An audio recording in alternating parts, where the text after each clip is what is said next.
Hello dear student, welcome to our channel teachers creator. आज की class में paper number 2 curriculum development and assessment का chapter number 12 करेंगे और 13 करेंगे।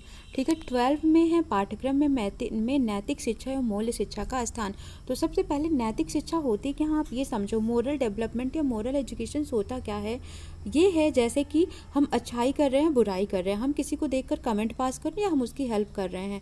तो नैतिकता होता है हमारा आचरण, हमारा व्यवहार कैसा है, हमारी जो अपनी खुद की मानवता है वो कैसी है, हमारे अंदर की ह्यूमन वैल्यूज कैसी हैं। ठीक है, तो ये सभी क्या कहलाती हैं, नैतिक शिक्षा कहलाती हैं। अच्छाई बुराई, ठीक है, और प्रेम घृणा, ये सभी आते हैं नैतिक शिक्षा में। आचरण अनाचरण या आदर अनादर, ये सभी होती है नैतिक शिक्षा, जिसमें सब चीज़ें अच्छी करने को बताई जाती हैं। ठीक है, तो यही हमें आज करना है आज की क्लास में।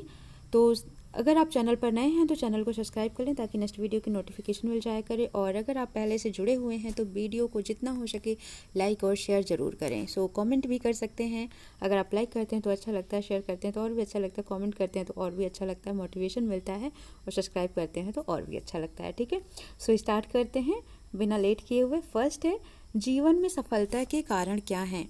ठीक है, जीवन में इंसान सफल कब हो सकता है, उसका सफल व्यक्तियों के जीवन इतिहास को पढ़ना। अब ये बताओ, जितनी हिस्ट्री है क्या हम उसको पढ़ लेंगे। हम अब्दुल कलाम की हिस्ट्री पढ़ लिए, इसी तरीके से हम जितने भी सफल लोग हैं, नेता हैं, उनकी अगर हम हिस्ट्री पढ़ लेंगे तो क्या हमारा जीवन सफल हो जाएगा? नहीं, बिल्कुल नहीं।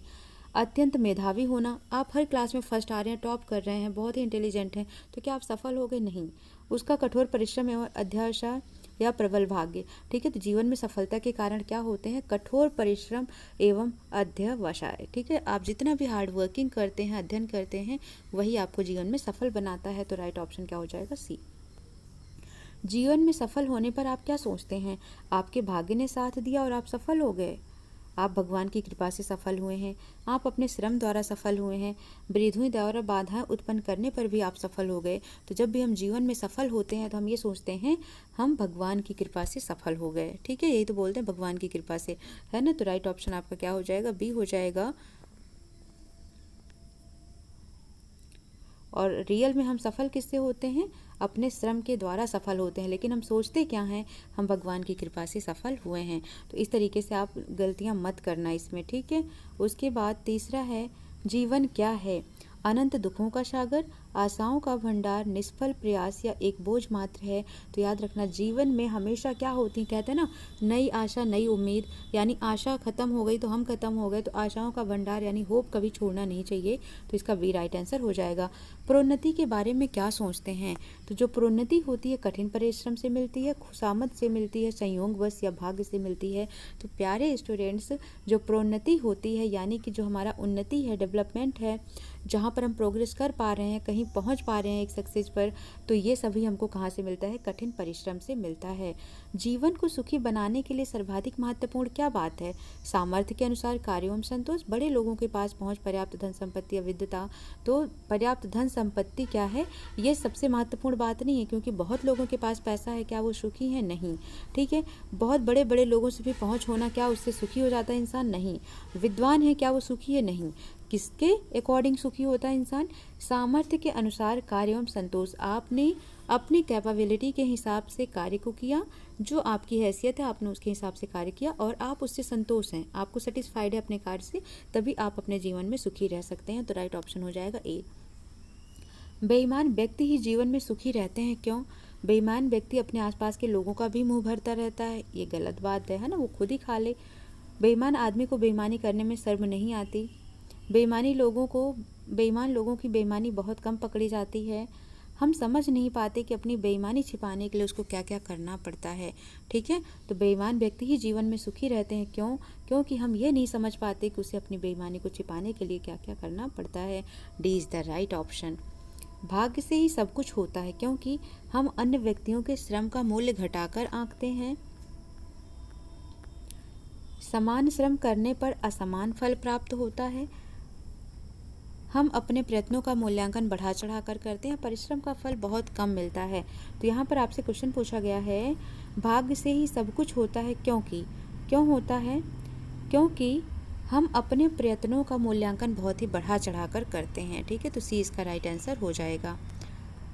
8वां है, निरंतर बढ़ती हुई जनसंख्या गुणात्मक उन्नति की समस्त योजनाओं की जड़ खोदती हुई जान पड़ती है। यह विवेचन उल्लिखित है यहाँ पर। तो जो शिक्षा की पुस्तकें होती हैं वहाँ पर लिखा गया है कि जो बढ़ती हुई जनसंख्या है, ठीक है, इसकी उन्नति की समस्त योजनाओं की जड़ खोदती हुई जान पड़ती है। समाज में वर्णों का आधार क्या होता है? तो जो हमारे कर्म हैं यही समाज में वर्णों का आधार होते हैं। भारत में मुख्य रूप से कितने धर्म प्रचलित हैं? तो भारत में मुख्य रूप से 6 धर्म प्रचलित हैं। निम्नलिखित में कौन सा जनतंत्र का सिद्धांत नहीं है? तो जो सेवा है ये जनतंत्र का सिद्धांत नहीं है। कर्मों के आधार पर समाज में कितने वर्ण बनाए गए हैं? तो कर्मों के आधार पर समाज में कुल कितने वर्ण बनाए गए हैं? 4 वर्ण बनाए गए हैं। यह ध्री धातु से निर्मित हुआ है, जिसका अर्थ बनाए रखना, धारण करना, पुष्ट करना है। वेदों में इस शब्द का प्रयोग धार्मिक विधियों के अर्थ में किया गया। यह कथन किसका है? तो ध्री जो है ये धातु से निर्मित है, जिसका मतलब होता है बनाए रखना, धारण करना, पुष्ट करना। और वेदों में इस शब्द का प्रयोग धार्मिक विधियों के अर्थ के रूप में किया जाता है। यह कथन है डॉक्टर राधा कृष्णन का। मनुस्मृति के अनुसार हिंदू धर्म में कितने लक्षण होते हैं? तो मनुस्मृति के अनुसार हिंदू धर्म में 10 लक्षण होते हैं। बौद्ध धर्म के कितने स्तंभ हैं? तो बौद्ध धर्म के 3 स्तंभ होते हैं। ठीक है। जैन धर्म में कितने व्रतों का विधान है? तो जैन धर्म में 5 व्रतों का विधान है। सिख धर्म की स्थापना किसने की थी? तो गुरु नानक साहब जी ने सिख धर्म की स्थापना की थी। और जो गुरु गोविंद सिख हैं ये 10वें गुरु कहलाते हैं सिख धर्म के। ठीक है, लेकिन स्थापना किसने की थी? तो गुरु नानक साहब जी ने की थी।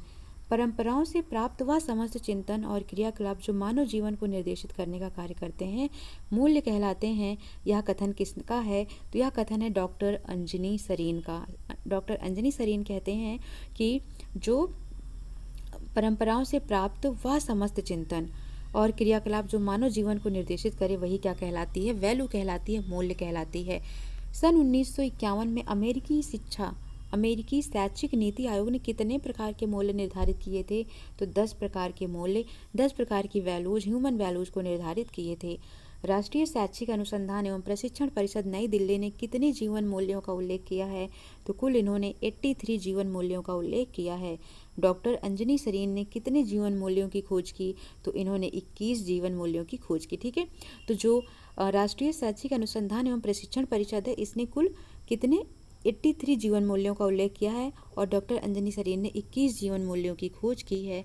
और डॉक्टर अंजनी सरीन ये कहते हैं कि जो परंपराओं से प्राप्त समस्त चिंतन और क्रियाकलाप जो मानव जीवन को निर्देशित करता है वही मूल्य कहलाता है, ऐसा डॉक्टर अंजनी सरीन मानते हैं। ठीक है, उसके बाद है 22वां नंबर क्वेश्चन। समाज में वर्णों का आधार होता है, कर्म होता है, ये पहले क्वेश्चन देख चुके हैं। बुराई को भलाई से जीतो। ईसा का संदेश है कि सभी ईश्वर के पुत्र हैं और परस्पर भाई भाई हैं। तो ईसा का संदेश है, तो यह किस धर्म का प्रसिद्ध मंत्र है? तो किसका है? ये ईसाइयों का है। मशीनों का उपयोग करो या 24 नंबर क्वेश्चन देखो। मशीनों का उपयोग करो पर यह ध्यान रखो कि कहीं मनुष्य बेकार तो नहीं हो रहा। मैं यंत्रों का विरोधी नहीं हूँ, मैं तो उसके पागलपन का विरोधी हूँ। यह कथन किसने कहा है? तो इसको कहा है महात्मा गांधी जी ने।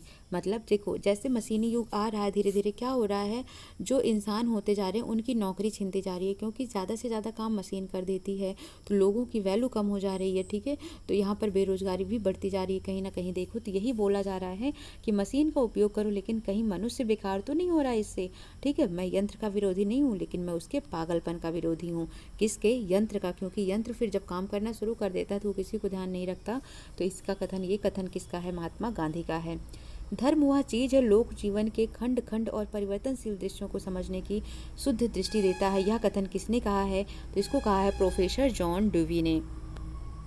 नैतिकता शब्द संबंधित है, तो नैतिकता शब्द जो है वो अच्छाई और बुराई दोनों से ही संबंधित है, तो सी इसका राइट आंसर हो जाएगा। नैतिक शिक्षा का ज्ञान कराने वाला कौन कहलाता है? तो नीति शास्त्र कहलाता है।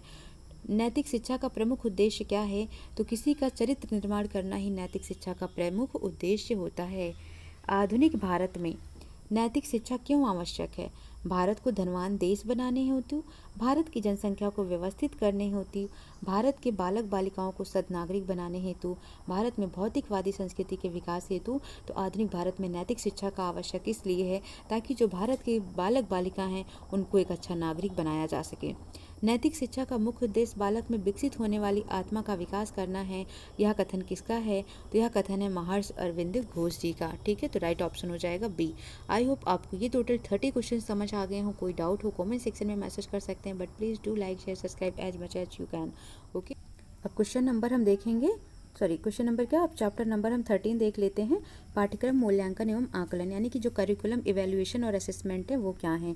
ठीक है, इवैल्यूएशन का मतलब होता है अंक टाइप का मेजरमेंट करना। ठीक है, जबकि आकलन होता है कि क्लास में क्या हो रहा है क्या नहीं हो रहा है, हर तरीके से उस पर नज़र रखना, ये आकलन कहलाता है। इसी के बेस पर हम करेंगे कुछ क्वेश्चन आंसर्स की सीरीज को। ठीक है, तो मूल्यांकन के संदर्भ में क्या गलत है? मूल्यांकन द्वारा अप्राप्त उद्देश्यों को प्राप्त किया जा सकता है। सही बात है, जो उद्देश्य हमें प्राप्त नहीं है हम उसको प्राप्त कर सकते हैं, क्योंकि जब एरर को मॉडिफाई कर दिया जाएगा तो हम अपने ऑब्जेक्ट को पा सकते हैं। मूल्यांकन एक व्यापक तथा निरंतर चलने वाली प्रक्रिया है। इट इज़ राइट, ये तो एकदम सही है। ठीक है, क्योंकि ये कॉन्टिन्यूअस और कॉम्प्रीहेंशन यानी कि ये लगातार चलने वाली प्रोसेस होती है। कॉन्टिन्यूअस CCE बोलते हैं, CCE continuous comprehensive continuous evaluation, यानी कि व्यापक और निरंतर चलने वाली प्रक्रिया होती है। मूल्यांकन शिक्षा को उद्देश्य केंद्रित बनाने में सहायक होता है, तो ये भी सही है। मूल्यांकन को परीक्षा के क्षेत्र में एक गैर तकनीकी शब्द के रूप में प्रयोग किया जाता है, तो यह मूल्यांकन के संदर्भ में गलत है। तो डी इसका राइट आंसर हो जाएगा कि परीक्षा के क्षेत्र में एक गैर तकनीकी शब्द के रूप में प्रयोग करना मूल्यांकन कहलाता है, तो ये गलत है। तो डी इसका राइट आंसर हो जाएगा। शिक्षा में मूल्यांकन वह प्रक्रिया है जिसके द्वारा यह निर्णय किया जाता है कि किसी वस्तु की मापित सीमा और परिमाण किसी मापदंड के आधार पर स्वीकार्य अथवा वांछनीय है अथवा नहीं, यह सिद्धांत किस विद्वान ने कहा है। ठीक है, शिक्षा में मूल्यांकन वह प्रक्रिया है जिसके द्वारा हम निर्णय लेते हैं कि किसी वस्तु की मापित सीमा और परिमाण किसी मापदंड के अधिकार स्वीकार्य या अवांछनीय है अथवा नहीं, यानी कि जो हमने डिसीजन लिया है कि हमको यहाँ पर पहुँचना है, अभी हम एक सीढ़ी पे हमने फैसला लिया है कि वो 5वीं सीढ़ी तक जाना है, तो क्या जो ये हमारा 5वीं सीढ़ी है, हमारा परिमाण है, क्या हम यहाँ तक पहुँच पाए हैं या नहीं। ठीक है, इसको मापना ही क्या कहलाता है? मूल्यांकन कहलाता है। तो यह किस विद्वान ने कहा है? तो ऐसा गुडविल एवं क्लॉज ने कहा है। ठीक है, गुडविल एवं क्लॉजमेयर इसका राइट आंसर हो जाएगा। मूल्यांकन की विशेषताओं में कौन सा विकल्प समाहित नहीं है? तो यह निरंतर चलने वाली प्रक्रिया है, यह व्यापक प्रक्रिया है, केवल कक्षा तक सीमित है, तो ये इसमें समाहित नहीं है। और यह शिक्षा प्रक्रिया में सुधार भी है, लेकिन केवल एक क्लासरूम तक ही इवैल्यूएशन मूल्यांकन होकर रह जाए, ये गलत बात है। तो सी इसका राइट आंसर हो जाएगा। निम्न में से क्या आकलन प्रक्रिया का अंग नहीं, यानी जो असेसमेंट प्रोसेस है इसका एक अंग क्या नहीं होता है? वैज्ञानिक तार्किकता, संप्रेषण, अवधारणाएं और प्रक्रियाएं, छात्र एवं आकलन। तो राइट ऑप्शन हो जाएगा डी, यानी ये इसका एक अंग नहीं है। एक आदर्श मूल्यांकन की विशेषता नहीं है। वैधता यानी वैलिडिटी होती है, सरलता सिंप्लिसिटी भी होती है, वस्तुनिष्ठता यानी ऑब्जेक्टिविटी भी होती है, लेकिन विस्तृत रूप से ये इसका आंसर नहीं है, यानी कि आदर्श मूल्यांकन की विशेषता नहीं है। स्टीफल बमी मॉडल के 4 प्रकारों में कौन सा एक सत्य नहीं है? संदर्भ मूल्यांकन, प्रदा मूल्यांकन, अदा मूल्यांकन, उत्पाद मूल्यांकन। तो जो अदा मूल्यांकन है ये स्टीफल बमी मॉडल के 4 प्रकारों में से एक सत्य नहीं है। निम्न में कौन सा स्टैक मॉडल का एक चरण है? तो जो उत्पाद चरण है ये स्टैक मॉडल का एक चरण नहीं है, बाकी परिमाण, पूर्ववर्ती, लेन देन ये सभी हैं, लेकिन जो उत्पाद चरण है ये स्टैक मॉडल का चरण नहीं है। निम्न में से पाठ्यक्रम मूल्यांकन की प्रविधि है क्या है? ऑप्शन है प्रश्नावली, साक्षात्कार, परीक्षण या उपयुक्त सभी। तो देखो, जो प्रश्नावली होती है, साक्षात्कार होता है, परीक्षण है, ये सभी जो हैं तो इसका राइट आंसर हो जाएगा डी। निम्न में कौन वस्तुनिष्ठ परीक्षण के संदर्भ में सही है? इसमें प्रश्नों की संख्या कम होती है, गलत बात, क्योंकि मैं आपको वस्तुनिष्ठ ही करवा रही हूँ ना, ऑब्जेक्टिव ही करवा रही हूँ, उसमें कितने सारे प्रश्न हैं, तो ये तो गलत हो गया। इस परीक्षण में परीक्षक और परीक्षार्थी दोनों स्वतंत्र होते हैं? नहीं। इस परीक्षण में सीमित पाठ्य वस्तु का मूल्यांकन होता है? नहीं, क्योंकि इसमें प्रश्नों की संख्या अधिक होती है, तो ये सही है। ठीक है, यानी कि इसमें प्रश्नों की संख्या क्या हो जाती है? अधिक। मूल्यांकन ऐसी प्रक्रिया है जिसके द्वारा स्कूल में प्रगति करते हुए विद्यार्थियों के व्यवहारिक परिवर्तन के साक्ष्यों को एकत्रित करके उनकी व्याख्या की जाती है। परिभाषा किस विद्वान का है? तो यह है आपका क्यूलैंड एवं हाना ने कहा है। ठीक है, कि एक ऐसी प्रक्रिया है मूल्यांकन जिसके द्वारा जो स्कूल में प्रगति करता हुआ विद्यार्थी है उसमें क्या व्यवहारिक परिवर्तन है, इन सभी को एकत्रित करके उसकी व्याख्या की जा सके। पाठ्यक्रम मूल्यांकन का कौन सा मॉडल उद्देश्य केंद्रित है? टायलर, आइजनर, स्टीफन बीम या इनमें से कोई नहीं? तो आपका राइट आंसर हो जाएगा यहाँ पर टायलर। तो टाइलर इसका आंसर हो जाएगा। नेक्स्ट देखेंगे पाठ्यक्रम मूल्यांकन का CIPP context input process product model किस विद्वान का है? तो राइट आंसर हो जाएगा स्टेफन बीम मॉडल का है। ठीक है। नेक्स्ट है निम्न में कौन निबंधात्मक प्रश्नों का एक प्रकार नहीं है? निबंधात्मक मतलब जिसमें निबंध लिखना हो। संगठित एवं तुलनात्मक प्रश्न, संबंध स्थापित प्रश्न, समस्या समाधान एवं रचनात्मक प्रश्न, साधारणतः पुनः स्मरण प्रश्न। तो एक प्रकार नहीं है जिसमें निबंध होता हो, उसमें संगठित तुलना भी की जाती है निबंध में, संबंध भी स्थापित प्रश्न होते हैं, उसमें समस्या समाधान और रचनात्मक भी होता है। क्या नहीं होता है? तो साधारणतः पुनः स्मरण प्रश्न नहीं होता है। तो डी इसका राइट आंसर हो जाएगा। पहुंचनात्मक प्रश्न का एक प्रकार नहीं है।